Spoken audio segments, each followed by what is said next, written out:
Hi, this is an update on what's happening around unitarisation of Surrey. There's a proposal going forward tomorrow at the Surrey County Council for council meeting on two unitary councils, replacing Surrey's existing 12 councils and arranged by East and West. It's using the current district council geography, so you've got Spelthorne, Surrey Heath, Runnymede, Waverley, Guildford and Woking in the west. And then on the east, you've got Elmbridge, Mole Valley, Epsom Ewell, Reigate and Banstead and Tandridge. I think I've captured them all there.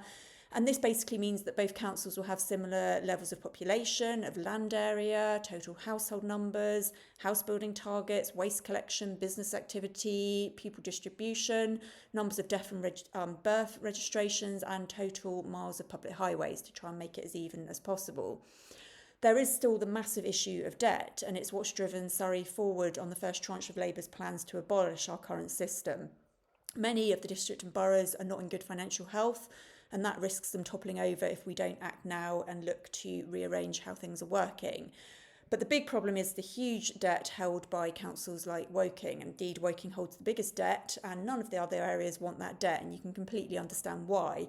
I certainly don't want the residents I represent having to take on that debt and paying through their council tax or any other way.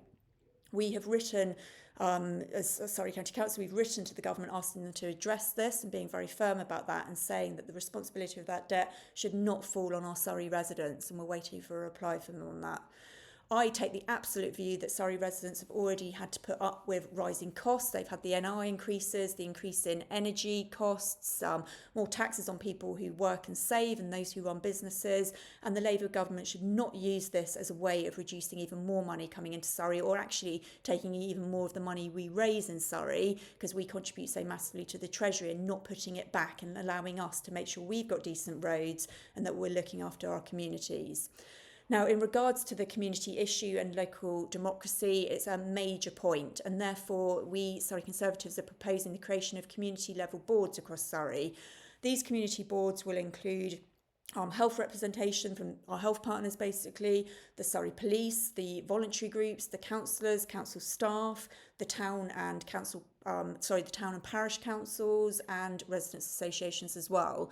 And they will be able to deal with a raft of issues that affect local communities in a really strategic way and have that touch point, basically, of the people that are running those services for them.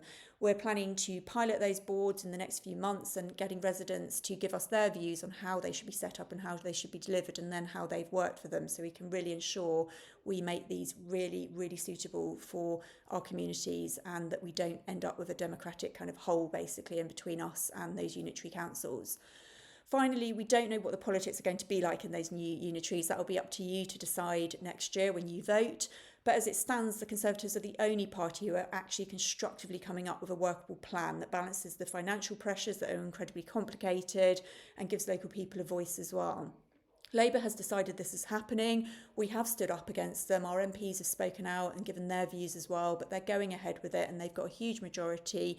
It is happening whether we like it or not. So the role that we have to carry out now is to make sure that we get the very best outcome, which is what we are doing with these proposals, rather than just bickering or arguing amongst ourselves. We need to make sure we stand up for the residents of Surrey.